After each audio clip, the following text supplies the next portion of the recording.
내가 수소의 피를 먹으며 고기를 먹으며 염소의 피를 마시겠느냐. 감사로 하나님께 제사를 드리며 지존하신 이에게 네 소원을 갚으며 환난 날에 나를 부르라. 내가 너를 건지리니 네가 나를 영화롭게 하리라.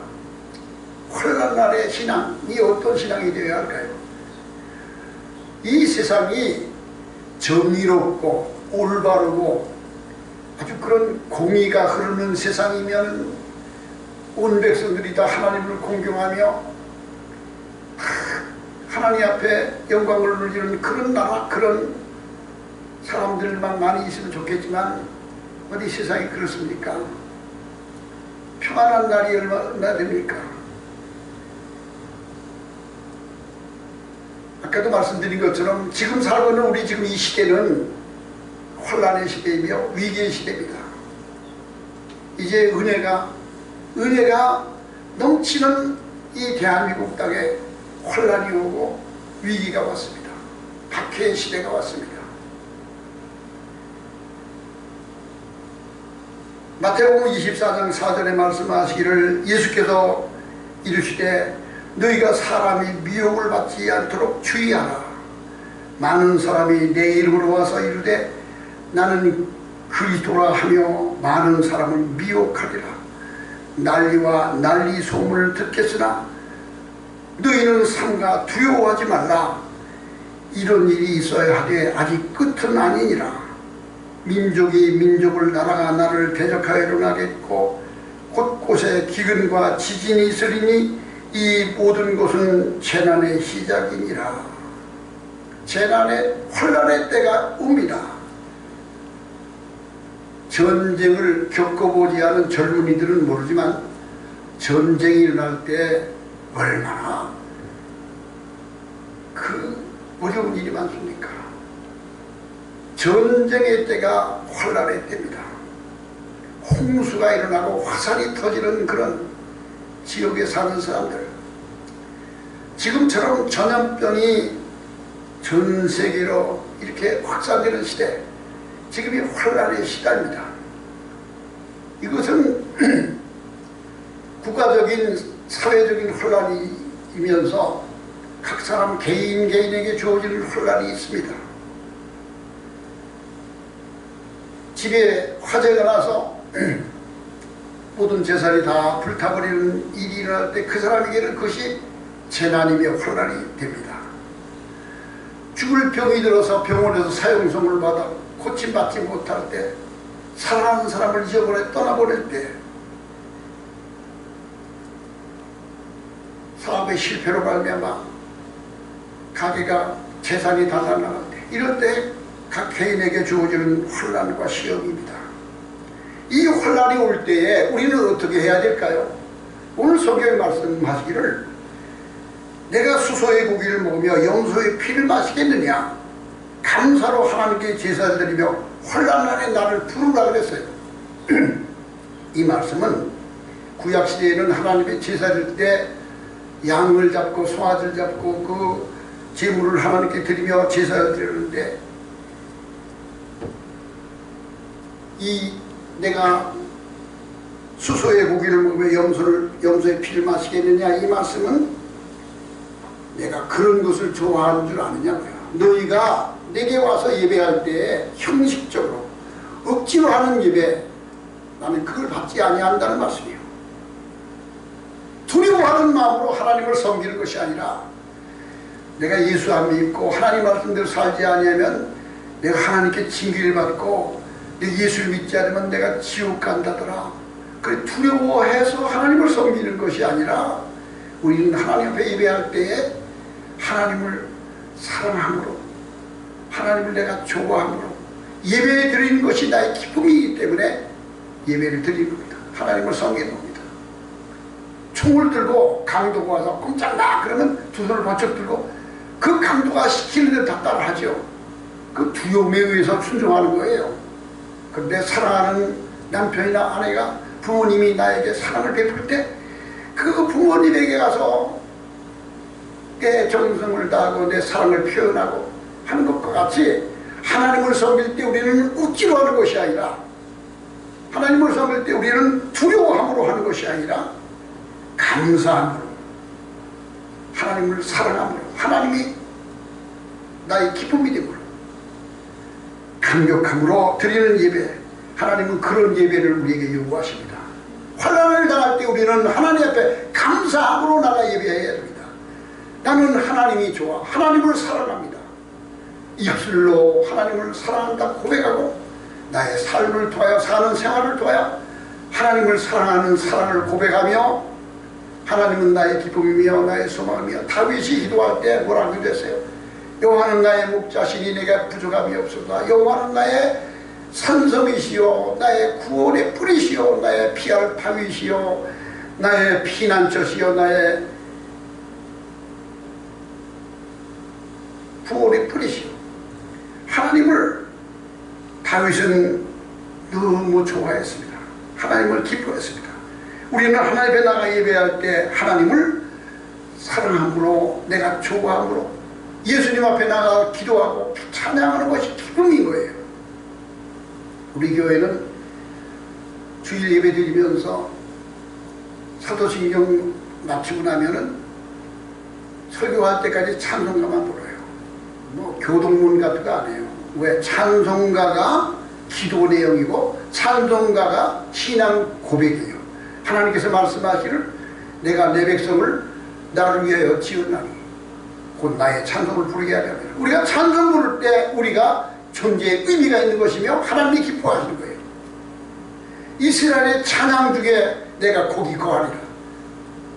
파우스트라는 소설 속에 나오는 부분은 찬양된 천사들의 찬양 소리가 들리니까 악마인 모피스토펠레스가 아주 발작적으로 경련을 일으키고, 어디서 이렇게 기분 나쁜 소리가 들리느냐, 어디서 이렇게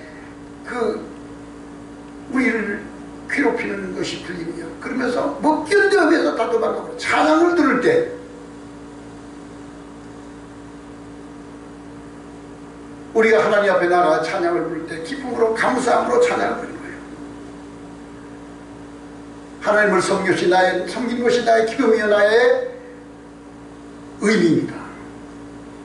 교회의 의미는, 그리스도인의 의미는 주일날 하나님 앞에 나와서 입을 열어 찬양하고 하나님께 감사하고 그 말씀을 들으면서 내 마음을 드리고 몸을 드리면서 나의 예물을 드리면서 나의 목숨 생명을 드리면서 하나님을 예배하고 사랑을 표현하는 것이 교회의 의미며 성도들의 의미입니다. 우리는 그러므로 혼란을 당할 때, 어려운 일을 당할 때 기쁨으로, 감사함으로, 감격함으로 하나님께 나가서 주님을 예배하고 하나님을 찬양하고 하나님을 사랑하는 믿음이 되시기를 바랍니다. 지금 우리가 살고 있는 이 시대는 정말 위기의 시대입니다. 왜 그럴까요? 인간의 과학 문명과 인간의 이 지성이 하나님을, 이 바벨탑을 쌓아서 하늘에 닿았어요. 창세기 6장에 바벨탑을 쌓고 저들이 말하기를 우리가 탑을 높이 쌓아서 하늘에 닿게 하여 하나님께 비치게 하자. 교만했을 때 하나님께서는 그게 징계가 내렸어요. 지금 이 시대는 이제는 하나님의 심판을 두려워하지 않아요. 한 번 죽는 것은 정하는 것이요 죽음의 심판이 있으리라고 했는데, 지금은 앞으로 과학이 더 발달되면 죽지 않을 수도 있다는 거예요. 내 신장 조직을 배양해서 내 눈을 다시 어디에서 이렇게 배양해서 눈을 갈아 끼우고 내 심장을 다시 배양해서 갈아 끼고 부속품을 간듯이 세포를 추적해 올라가서 늙는 세포를 조작해서 늙지 않게 하고 병들지 않게 하고, 이 늙지도 않을 시대가 올 수 있어요. 병도 안 들을 시대가 올 수 있어요. 하나님의 심판이 없어졌어요. 하나님의 존재의 의미가 다 무너져 버렸어요. 남자와 여자의 구분을 해놓으셨는데 인간들 스스로만 조작하기를 성은 자기 스스로 선택한다고요. 남자가 너도 여자가 될 수 있어. 여자에게 너도 남자가 될 수 있어.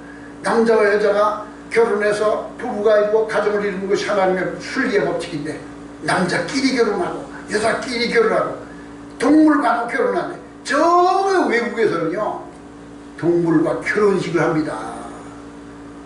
드레스를 입고 여기에 큰 세파들을 놓고 하객들 앞에서 결혼식 예식을 드려요. 동물과 결혼을 합니다. 이런 시대가 왔어요. 이제 하나님이 오실 때 하나님은 오래 참고 기다리시는 하나님이지만 하나님이 진노하시고 하나님이 분노하시면 아무도 막을 수가 없습니다. 인간들의 이 반역과 폐역은 하나님의 진노의 대상이 되었습니다.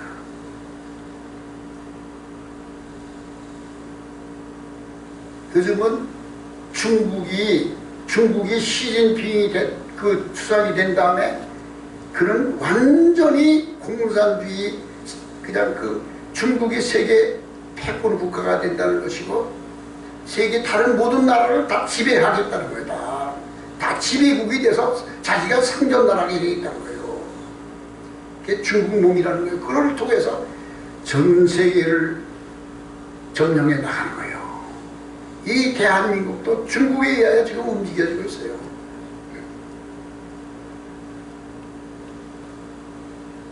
미국의 패권에 도전하고 있어요. 미국에 있는 언론사 에포크 타임즈라고 하는 언론사가 있어요. 그거는 중국인들이 운영하는 그 언론사인데 거기는 중국의 민주화를 위해서 많은 그런 기사를 올리는 에포크 타임즈라는 그 신문사의 여자 기자가 홍콩에 가서 취재됐어요. 근데 중국 공안에게 체포됐어요. 중국 공안에 여자 경찰이 이 여자 경찰이 여자 기자한테 말하기를 너 본토로 보내면 네 신장을 다 뽑아서 너 몸을 해체해서 너 신장 다 해체해서 팔아볼 수 있다는 거예요. 그게 일반화됐다는 거예요. 중국에서는. 자기 정적들, 저 다른 반체제 인사들, 중국에 대항하는 사람들은 그들은 사람으로 여기질 않아요. 짐승처럼 여기서 그 시체를 조각조각 내서 중국에서 최근에 법이 통과된 것이 18세 이하의 사람의 장기적출을 하면 안 된다는 게 법이 통과됐대요.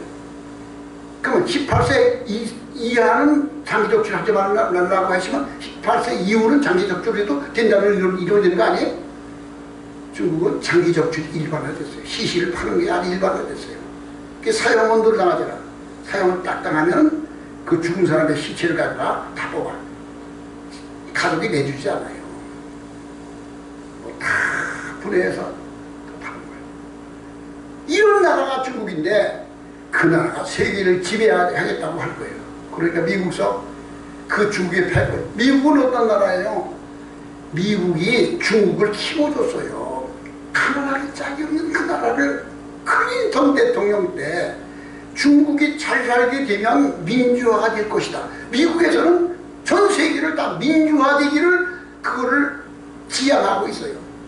그런 대통령 때 중국을 잘 살게 무역을 발전시켜줘 경제가 번영하면 중국이 민주화가 될 것이라는 생각을 갖고 중국과 무역을 하면서 중국 물건을 사주면서 그때부터 중국이 그냥 경제 성장에 1년에 GNP가 10%씩 밖으로 가서 지금 그래서 저만큼 잘 살게 된 거예요. 근데 경제가 성장하니까 민주화가 되는 게 아니라 시진핑 같은 사람이 나타났더니 더 극렬한 공사가 되고 중국에 있는 교회를 우한시에 교회가 그렇게 많았대요. 그 교회 다 불태워버리고 파괴하고 다 허물어버리고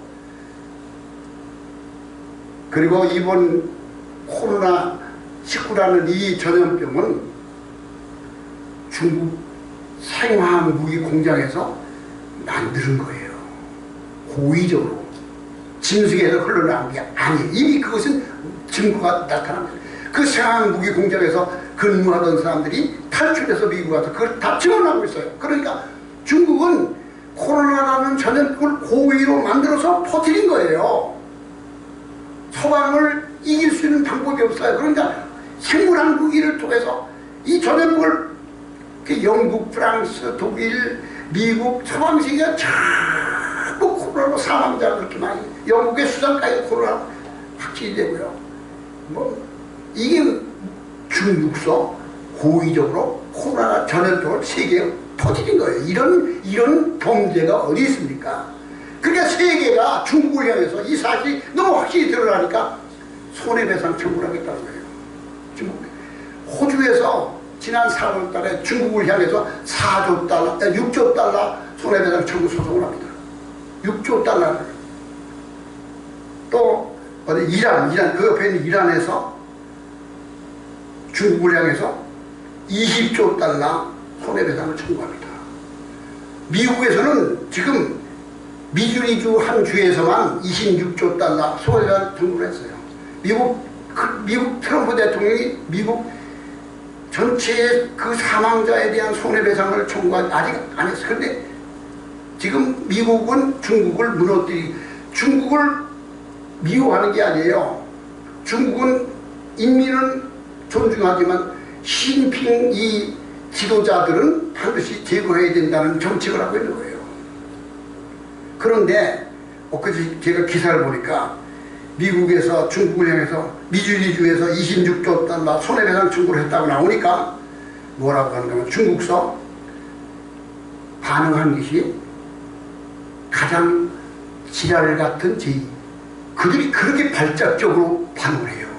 아니 국가에서 담화를 발표하는데 미국에서 손해배상 청구한다고 가장 지랄 같은 제의를 했다고 그냥 우리가 그 배상을 해주느냐고. 이게 뭔지 아세요? 아주 자기들이 지금 발작이 된 거예요. 이게 지금 세계 위기가 오는 것인데 이 대한민국은 그 자유민주주의 인권을 존중하는 미국과 같이 가는 것이 아니라 중국하고 공동운명이 된 거예요. 그러면서 중국식 공안통치라고 중국식 압제하고 박해를 교회를 무너뜨린 거예요. 교회의 예배를 대면 예배를 금한다 그랬어요. 그럼 교회에 와서 교회에서 방송하는 그 온라인 예배하는 그 사람들만 교회에 올 수 있지 아무도 오면 안 된다는 거예요. 다 집에서 예배를 화상으로 인터넷으로 예배드리지 교회에 오면 안 된다는 거예요. 교회가 일주일 내내 옵니까? 주일날 1시간 오는 것이고 1시간 예배드리고 가는 것인데 그거를 금지해버렸어요. 그리고 위반하면 벌을 물리겠다고 해요. 그것을 빌미로 해서 교회를 핍박하는 거예요. 이것은 바로 지금 우리가 살고 있는 이 시대가 얼마나 큰 위기의 시대인지 우리가 기억해야 됩니다. 사실은 현 정부 문재인 정부를 우리는 그를 대통령이라고 불러주면 안 돼요. 왜 그런가 하면 그는 정상적인 대통령이 아니에요. 저 사람은 히틀러가 김일성이 모 대통령이 혁명을 하듯이 그냥 강제로 정부를 탈취한 자지 합법적인 대통령. 그러니까 그가 나가서 나는 촛불 대통령을 하는 얘기가 촛불 혁명을 통해서 내가 대통령이 있다고 해요. 투표에서 된 게 아니야. 광화문을 모여가지고 촛불 들고 하는 거 그것으로 자기를 혁명을 했다는 거예요. 그리고 그들이 하는 일들이 너무 부정부패가 많으니까 이제 국민들이 다 알게 되잖아요. 그 지금 국민들 가운데 문재인 정권을 퇴진해야 된다는 여론이 45%예요. 문재인 정권은 이제 대통령 임기 끝나기 전에 빨리 물러나라는 사람 여론이 45%가 일어난 거예요. 그 여론조사도 문재인 친미하는 그 여론조사예요. 정상적이 아니라 문재인을 아주 옹호하는 기관에서 여론조사가 45%가 문재인 퇴진하라는 거예요. 그러니까 왜 그런가 하면 자기들이 실수가 다 드러나잖아. 지금 부정선거에 다 드러나잖아요. 부정선거한 것을 이게 대표를 못하잖아요. 그리고 그 윤미향이라는 그 여자가 위안부들을 할머니들을 볼모를 잡고 돈을 걷어서 챙겼어. 재주는 곰이 넘고 돈은 중국놈이 챙기다고 위안부 할머니들을 갖다 놓고 모든 돈을 받아 저 욕심을 찾겠었어. 그게 다 드러났잖아요.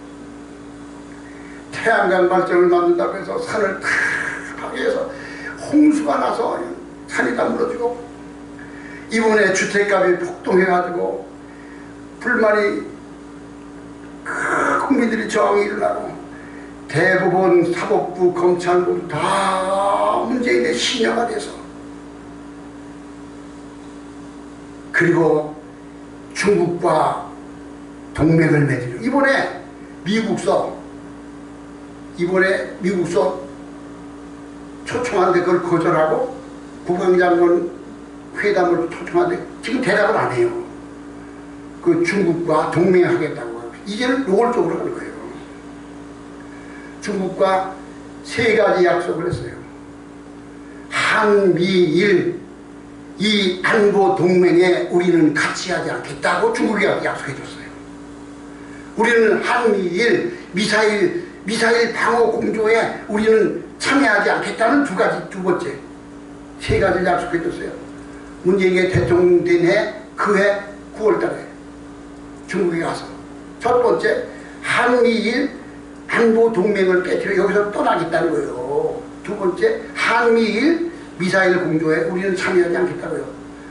사드 기지를 선주에 배치한 것 있는데 그건 어쩔 수 없는데 그 이외에 더 배치하지 않겠다. 그걸 약속해 줬어요.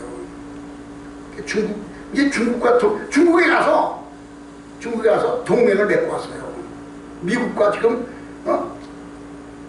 동맹이 있는데 이런 것들이 다 드러나니까 중국에서 고의로 조작해서 만들어낸 코로나 전염병이 전 세계로 확산되는데 그게 이 정부에게는 아주 좋은 무기가 됐어요. 그냥 국민을 압제하고 탄압하고 장악하는 무기가 해서 코로나 사건을 가지고 그냥 계엄령을 내린 것 같아요. 김부겸이라는 사람은 문재인 대통령이 비상장악을 해서 해야 된다고 그러잖아요. 그리고 저들은 말하기를 문재인 대통령은 태종과 같은 임금이라고 그래요. 태종과 같은 임금이라고. 지금 이런 위기를 당하고 있습니다. 저는 이미 2017년도 3년 전에 문재인 대통령 될 때부터 야, 큰일 났다. 문재인 대통령 5년이 끝나기 전에 이 나라가 공산화될 것 같다. 두고 봐라. 그랬더니 공격을 해요. 박 목사는 그따고 생각을 하냐고 다시 봐야겠다고. 어떻게 그렇게밖에 생각 못하나. 그래서 내가 두고 봐라. 내 말 틀리나. 그리고 선거를 100번 해도 소용없다. 전자개표기하고 사전투표를 폐지하지 않으면 그게 문재인 대통령 되고서부터 그 얘기했어. 그랬더니 그러면 박 목사 그럼 투표하지 말라는 거야. 나도 그런다고. 박 목사 말 들으면 투표하지 말아야 건데 그럼 투표하지 말까? 그리고 나를 협박을 해.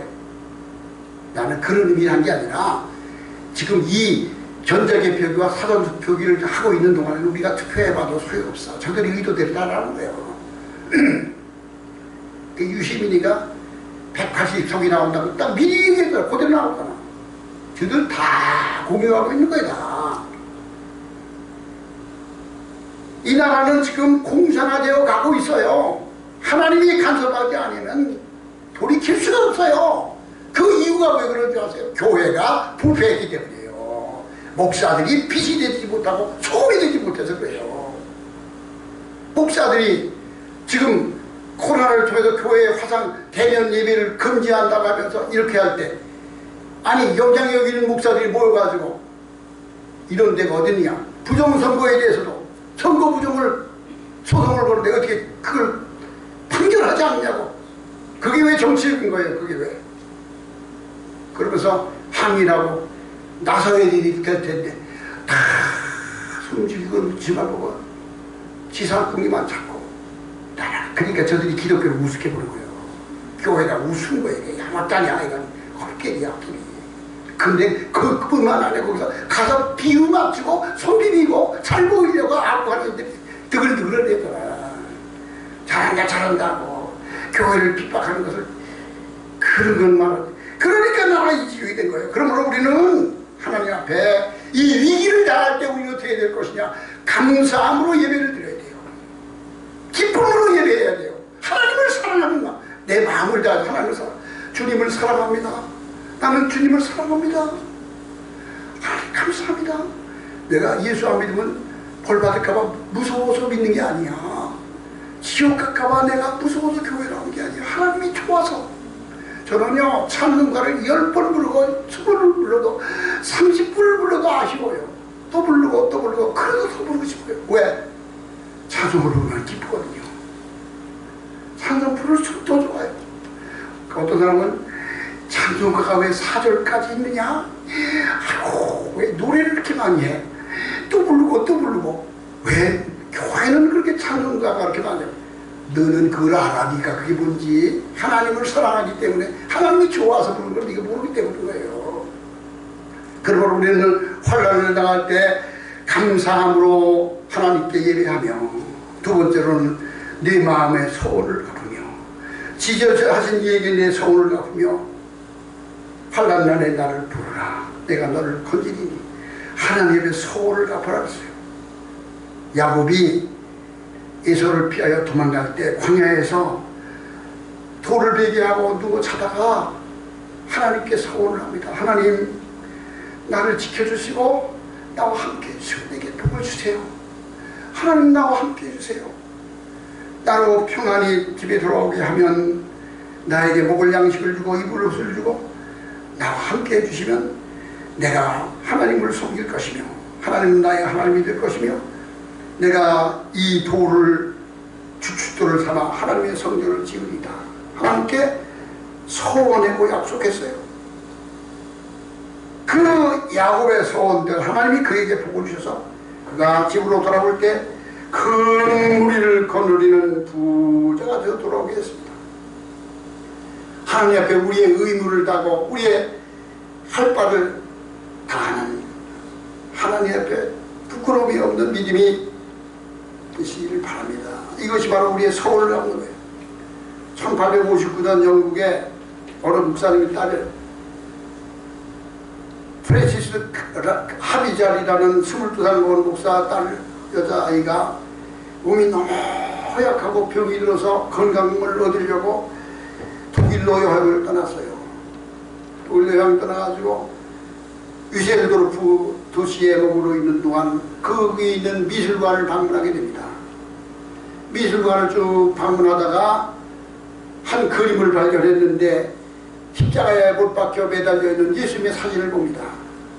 그 사진 밑에 글씨가 써 있는데 뭐라고 써 있는가? 보라, 이 사람이로다 라는 글씨가 써 있습니다. 이 하비자라는 이 처녀 아이는 그 그림을 볼 때 주님께서 자기에게 말씀합니다. 내 너를 위하여 몸버려 피 흘려 내 몸을 너를 위하여 주었건만 너는 나 위에 무엇을 주느냐? 이 음성이 들립니다. 그 마음이 들립니다. 그 자리에서 끄적끄적하고 시를 썼어요. 주님의 음성이 들리면 썼어요. 그걸 주머니 넣고 집에 와서 자기 숙소에 와서 이렇게 펴보고 펴고서 난로에다 던져서 구겨서. 근데 이상한 일이 났습니다. 굴뚝에서 바람이 역풍이 불어가지고 난로 속에 던진 그 종이 조각이 튀어나왔어요. 이 처녀는 그걸 보면서 하나님이 버리지 말라는 거구나 깨달았어요. 하나님이 이걸 버리지 말라고. 그러면서 그걸 가져와서 아버지에게 보여주고 내가 이런 경험이 있었다고. 내가 이것을 난로에 다 해오라고 했더니 바람이 불어서 이걸 토해내더라. 하나님이 내게 말씀 주신 것 같더라.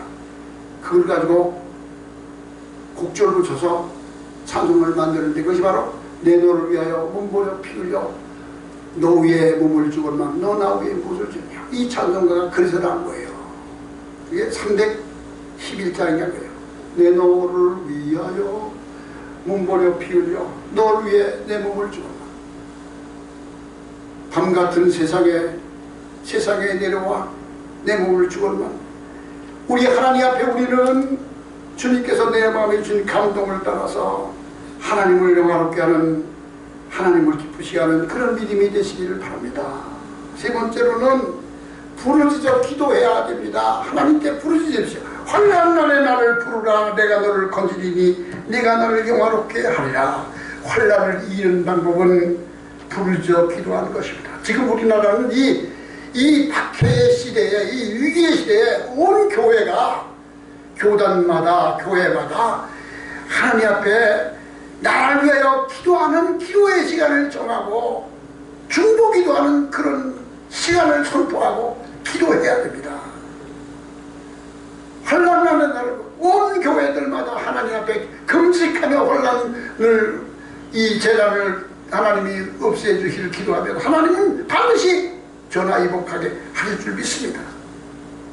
시편 46장에 하나님은 우리의 피난처시요 힘이 되시니 환난 중에 만날 큰 도움이 되시도다. 하나님은 우리의 피난처시요 나를 지키시는 분이시며 환난 중에 도움이시도다. 큰 도움이 되십니다. 역대하 20장에 보면 유다의 여호사밧 왕이 즉위했을 때 북쪽에 있는 모압과 암몬 군대들이 연합군을 만들어서 공격해 전쟁을 하여 다가옵니다. 이 여호사밧 왕은 이 적군들을 물리칠 힘이 없어서 그는 두려워하면서 하나님께 나가서 온 백성들과 함께 성전에 올라가서 하나님께 부르짖어 기도했습니다.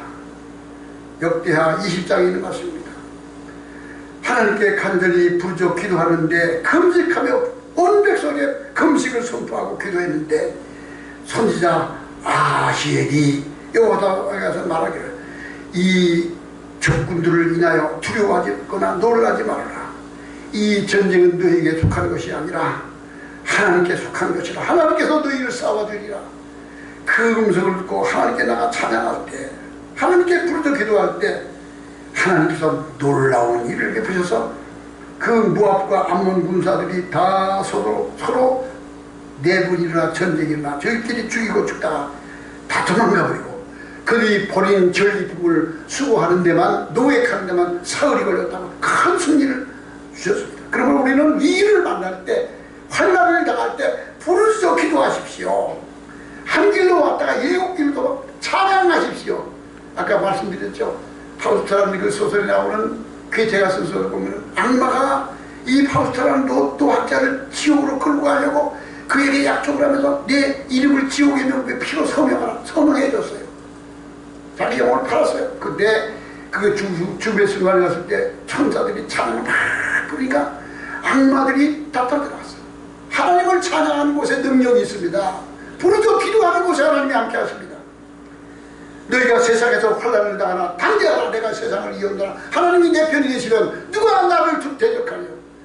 우리는 하나님 앞에 환난할 때 감사로 예배드리며 내 소원을 갚으며 부르짖어 기도해야 됩니다. 환난 날에 나를 부르라. 내가 너를 건지리니 내가 나를 영화롭게 하리라. 우리 다 같이